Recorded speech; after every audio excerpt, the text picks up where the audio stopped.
नमस्कार मित्रों, मेरा नाम डॉक्टर जय चौकसी है और मैं एक HPV and GI cancer surgeon मतलब लीवर, स्वादुपिंड, पित्ताशय, अन्ननली, होजरी मतलब स्टमक, अंतर्दीय का कैंसर का सर्जन हूँ।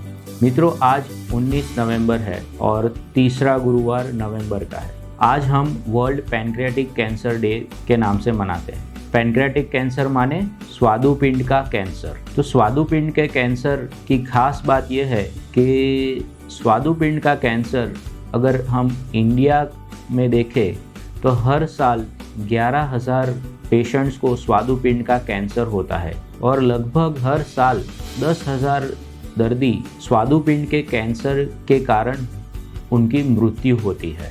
हम यह देखते हैं कि लगभग 80% केसेस स्वादुपिंड के कैंसर में स्टेज 4 में पाए जाते हैं और इसकी वजह से उसकी सही क्यूरेटिव ट्रीटमेंट यानी उसका ठीक हो सके ऐसी ट्रीटमेंट पॉसिबल होती नहीं है। इसलिए स्वादुपिंड के कैंसर की जानकारी, उसके बारे में जागरूकता होना बहुत ज़रूरी है ताकि दर्दी सही समय पे डॉक्टर को मिल सके और उसकी ट्रीटमेंट ले सके। तो पहले ये जानते हैं कि स्वादुपिंड क्या है। स्वादुपिंड हमारे शरीर में एक ऐसा ऑर्गन है, ग्रंथि है, जो पेट में पिछले हिस्से में पाई जाती है। उसका मेन काम यह रहता है कि वो 2 तरीके के रस बनाती है। एक रस जो होता है जिसमें हम जो खाना खाते हैं उसमें प्रोटीन्स और फैट्स को डाइजेस्ट करने में ज़रूरी होते हैं। दूसरे प्रकार का रस होता है जो इंसुलिन होता है, जो हमारे शरीर में ग्लूकोज की मात्रा को काबू में रखने के लिए ज़रूरी होता है और अगर उस रस में कमी हो जाए तो दर्दी को डायबिटीज़ हो जाता है। कौन से दर्दी को स्वादुपिंड का कैंसर होने की संभावना है? स्वादुपिंड का कैंसर अमूमन बड़ी उम्र में पाया जाता है, जैसे कि 60-65 साल की उम्र में। पुरुषों में ज़्यादा पाया जाता है। कुछ फैमिली हिस्ट्री होती है, मतलब जिस दर्दी के परिवार में पहले किसी को स्वादुपिंड का कैंसर हुआ हो उनको यह होना ज़्यादा चांसेस है। कुछ जेनेटिक प्रॉब्लम्स है, कुछ जीन्स है जिनके प्रॉब्लम के कारण स्वादुपिंड का कैंसर होता है।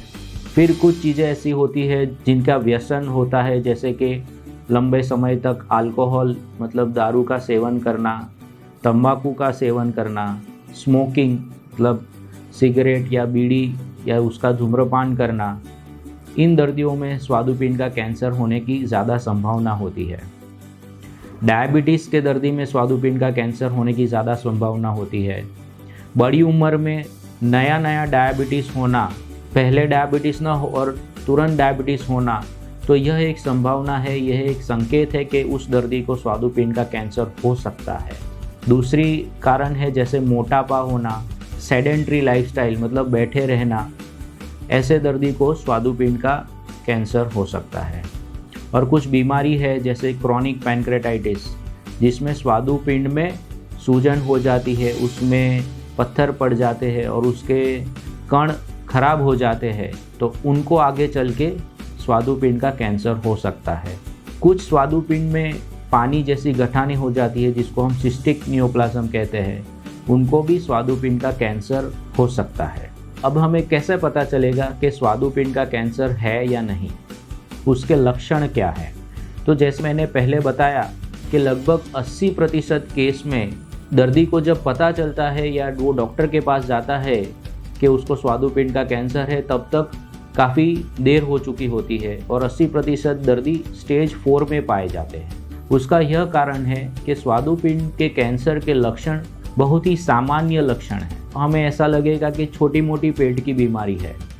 लक्षण है जैसे कि वज़न कम हो जाना, भूख न लगना, पेट में दर्द होना, पीठ में दर्द होना, कुछ केसेस में पीलिया हो जाना, जॉन्डिस हो जाना और नया डायबिटीज़ होना। तो यह कुछ ऐसे लक्षण हैं जो बताते हैं कि दर्दी को स्वादुपिंड का कैंसर हो सकता है। तो जिस दर्दी को यह लक्षण हो तो उन्हें एक स्पेशलिस्ट पैनक्रियाटिक सर्जन की सलाह लेनी चाहिए। डॉक्टर उस दर्दी को चेक करके कुछ ब्लड टेस्ट बताते हैं, उनकी सोनोग्राफी, सीटी स्कैन या एमआरआई करवाते हैं। ज़रूरत पड़ने पर एंडोस्कोपी करके उसकी बायोप्सी ली जाती है और ये सब टेस्ट करने से हमें स्वादुपिंड के कैंसर का निदान बैठता है और उसका स्टेजिंग होता है।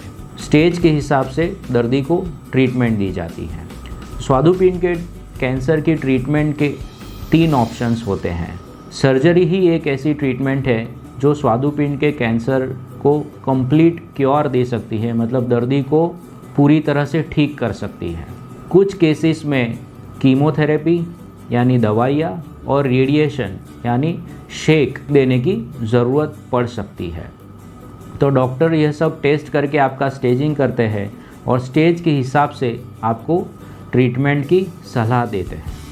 स्वादुपिंड के कैंसर की सर्जरी क्या है? तो सर्जरी डिपेंड करती है कि आप कौन से स्टेज में है दर्दी और उसकी सर्जरी पहले हो सकती है या नहीं। दुर्भाग्यवश हमारे पास सिर्फ 20% दर्दी ऐसे पहुंच पाते हैं कि जिनको हम यह सर्जरी कर सकते हैं और उनको ठीक कर सकते हैं। यह सर्जरी 2 प्रकार की होती है। वो डिपेंड करता है कि स्वादुपिंड का ट्यूमर उसके मुंह के पास है या उसके टेल के पास है। मुंह के पास होता है तो एक सर्जरी होती है जिसको हम विपल्स सर्जरी कहते हैं। सामान्य रूप से यही सर्जरी की जाती है।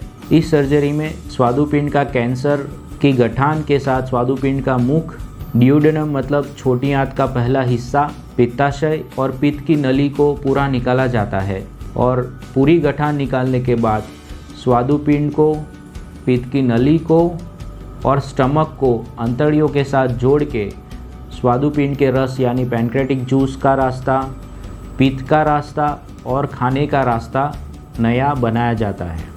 यह सर्जरी बहुत ही गंभीर होती है, जटिल होती है, इसलिए ज़रूरी है कि यह सर्जरी एक एक्सपीरियंस्ड यानी अनुभवी पैनक्रेटिक सर्जन करे। और अगर अनुभवी पैनक्रेटिक सर्जन यह सर्जरी करते हैं तो उसका रिज़ल्ट बहुत ही अच्छा मिलता है और सर्जरी सक्सेस होने के बाद दर्दी स्वादुपिंड के कैंसर से मुक्ति पा सकता है और एक अच्छा जीवन गुजार सकता है।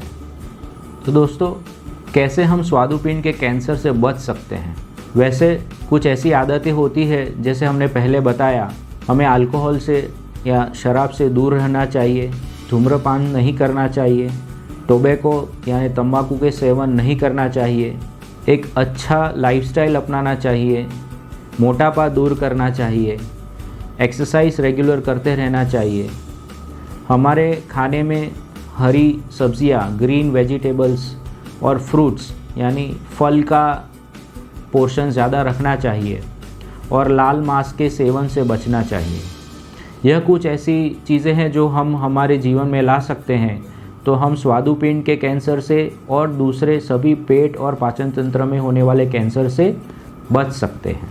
और हाँ, आगे बताए हुए कोई लक्षण अगर हमें होते हैं तो हमें टाइम से सही समय पर एक्सपर्ट कैंसर सर्जन की सलाह लेनी चाहिए और अगर हम सही समय पर ट्रीटमेंट या इलाज करवा लेते हैं तो कैंसर से छुटकारा पा सकते हैं।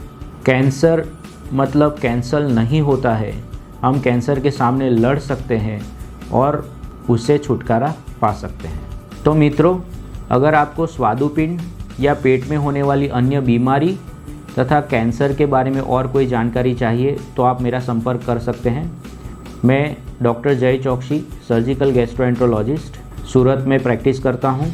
मेरा क्लिनिक है डॉक्टर जय चौकसी गैस्ट्रो सेंटर और मैं यूनाइटेड ग्रीन हॉस्पिटल और मैत्री हॉस्पिटल में भी अवेलेबल हूँ और सूरत के सभी मेजर हॉस्पिटल में अवेलेबल हूँ। Thank you.